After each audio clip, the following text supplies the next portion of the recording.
What sounds like professional?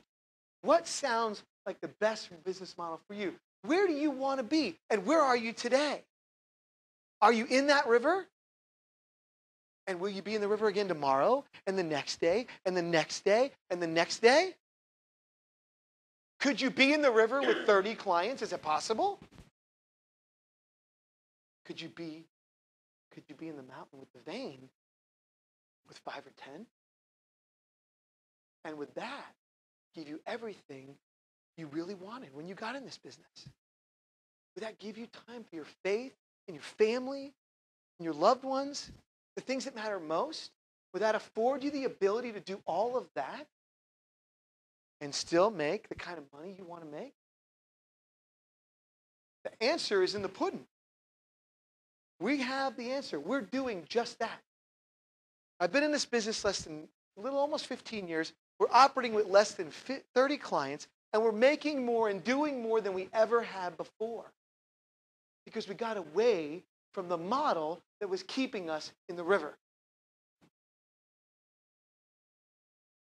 Unleveraged nugget, leveraged vein.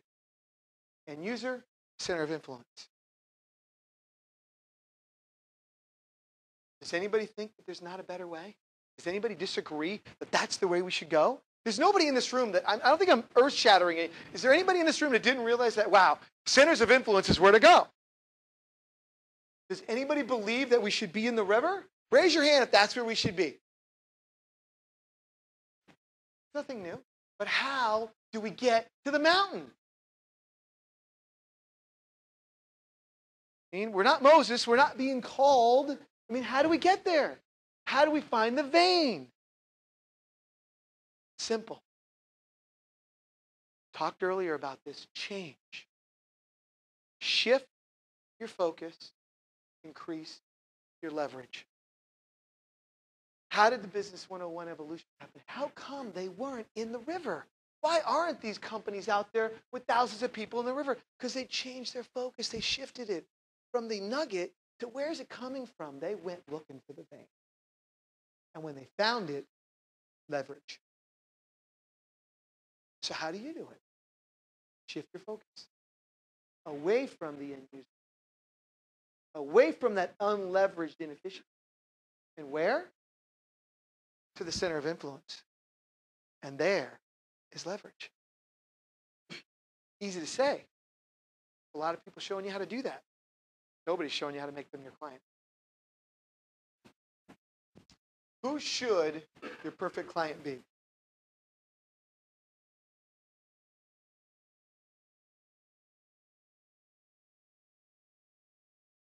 Does anybody know who I think your perfect client should be? What do you think? Okay. Well, end user client, perfect client? Maybe, right? What if it's a client that's very, very wealthy, very connected, ultra affluent, and gives you referral after referral? What's wrong with that? Nothing's wrong with that, right? Referral after referral after referral from your own client, referring you in. Okay, one guy giving you a few referrals, maybe 2 a year. Okay. Now, how about this? How about a CPA that has 500 or 1,000 clients, or a CPA firm? Our largest client's 50 CPAs out of Orange County. We're their only team, the only people they use. How about that? How about one of those with potential 500, 600, 700 clients that he trusts only you? That gives you maybe 5, 6, 7, 8, 9, 10 clients a year. And as his practice grows, so does yours. So who do I think your perfect client should be? Right here. One of these. And those are our clients. Our only clients.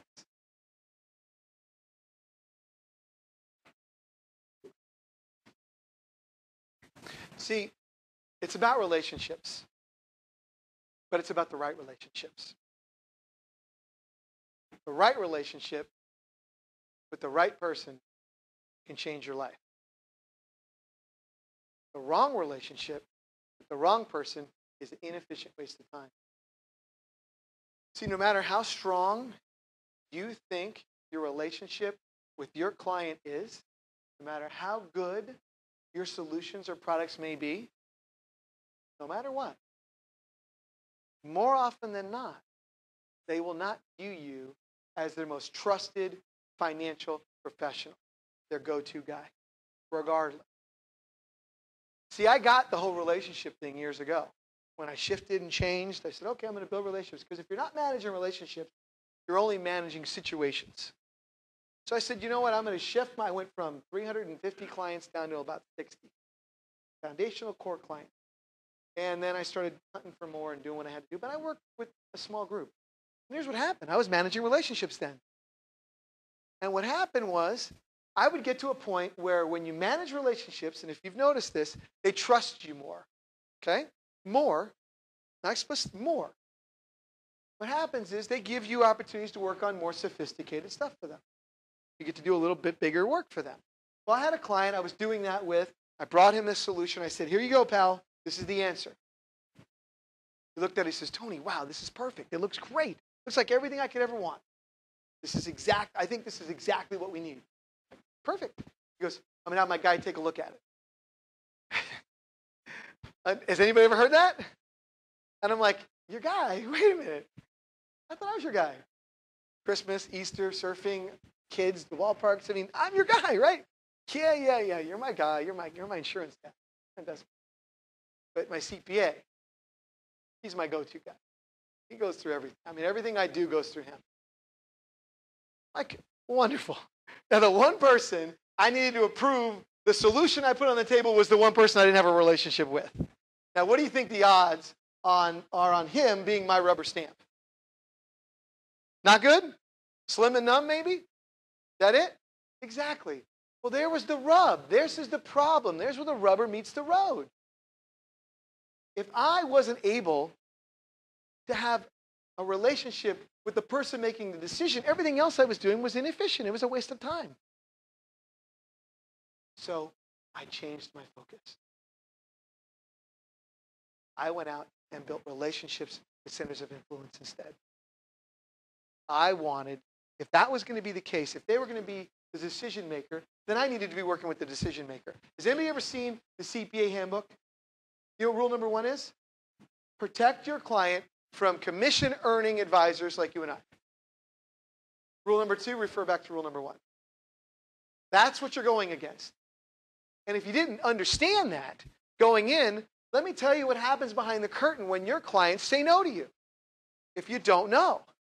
Because I'll tell you what, we've all had the nice brush off. We've done a lot of work. We put something in front of them. They said they have to have their guy take a look at it. Their guy takes a look at it and comes back. He says, you know what? We're going to wait right now. Anybody ever heard that? We're going to wait right now. Well, you know what's going on behind the scenes? Especially if it's one of our clients. We've got CPA firms, right? We don't have every client. I mean, we're there. The client of ours is the firm. So he's working with us and only us. One of his clients brings in a solution. I don't care how good it is. It's going to be no. Why? Because he has a relationship with us. We're not a referral. We're a relationship. We're an in-house team. So he says, no, John, I got it. Don't worry about it. I like it. We can do better in-house. John goes back to you guys and says, sorry, I'm going to wait. And you're like, wow, what did I do wrong? It's perfect. Oh, I know. I'm going to rerun the illustration. I'll pump up the value over here. It'll be better. He'll like it more. So you spend another 3 days on that. You put it back to him, and he's nice enough to say, okay. He leaves it in his drawer, comes back 2 days later and says, yeah, we're still going to wait. That's it. That's what happened. That's where it goes. So see, the problem with that is that the demographic you want to work with, those, we call them ASBs, affluent, successful business owners, right? The ultra high net worth. Those are the ones you want to do business with. Why? Because they have the most moving parts. They require the most sophisticated solution. These are the guys that also trust their CPAs the most. They're making all kinds of money. They're running their business. They don't want to know from nothing. They trust you, Mr. CPA. You're my guy. You're my go-to guy. You do everything. That's what you do. That's it. That's it. Well, the CPA knows he trusts him. The CPA knows he expects him to have all the answers. And do you know what? The CPA doesn't have them. Did you think they did? The CPA doesn't have the answers. So what does he do? He is forced. And I mean forced. Now think about this. This is your client to refer the solution and your client out to somebody else he has a relationship with if you don't have a relationship with him. Your client has a problem. He goes to a CPA. The CPA says, yep, you have a problem. I'll handle it, Bill. Comes back, and if he doesn't have a relationship with you, he's not calling you. He's referring the problem out and your client to somebody else. Why? Because he can't deliver the solution in-house. Until now. Until now. Now, you can offer him an in-house solution. You can offer him a better way of doing business that didn't exist before.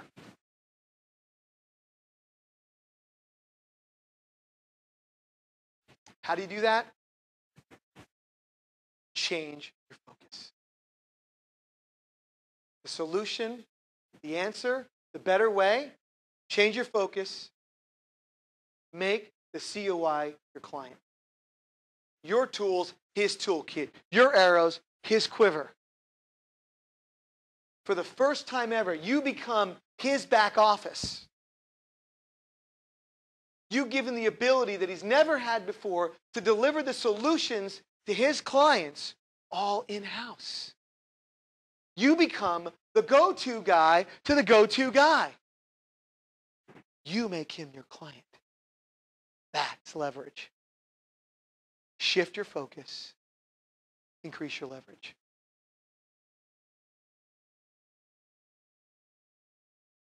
Do you think CPAs are really in search of you? Anybody here?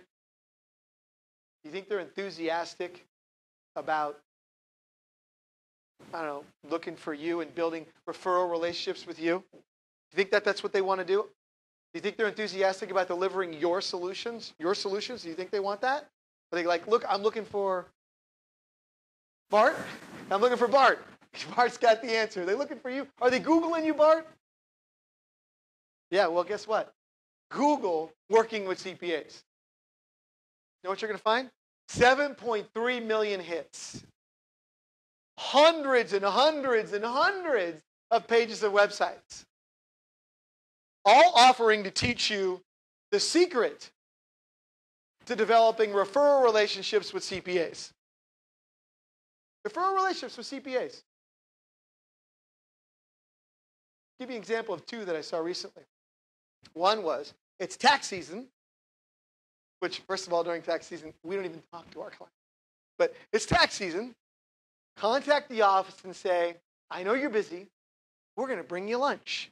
This is the way, we're going to buy your office lunch because we sympathize and empathize with what's happening there. We know you're underwater. We know that you need a break. We're going to bring lunch to the office to make your day a little easier. And then when we're done, I'm going to take you out to lunch. We're going to talk about how your tax season went. That was the answer. That was their secret. Okay? The other one was, I love this one. Go find the addresses of all your clients. Break them up by demographic. Then find the CPAs that are in the area where your client is at. And then find the client that has a CPA that's way across town. And then contact the CPA that lives and works right next to where your client lives and say, Mr. CPA, I'm going to be referring clients to you because they live right next to where your office is and their CPAs are way across town. There's a website dedicated to that. Lunch menus and geography. I mean, is that really what we're doing? Is that crazy?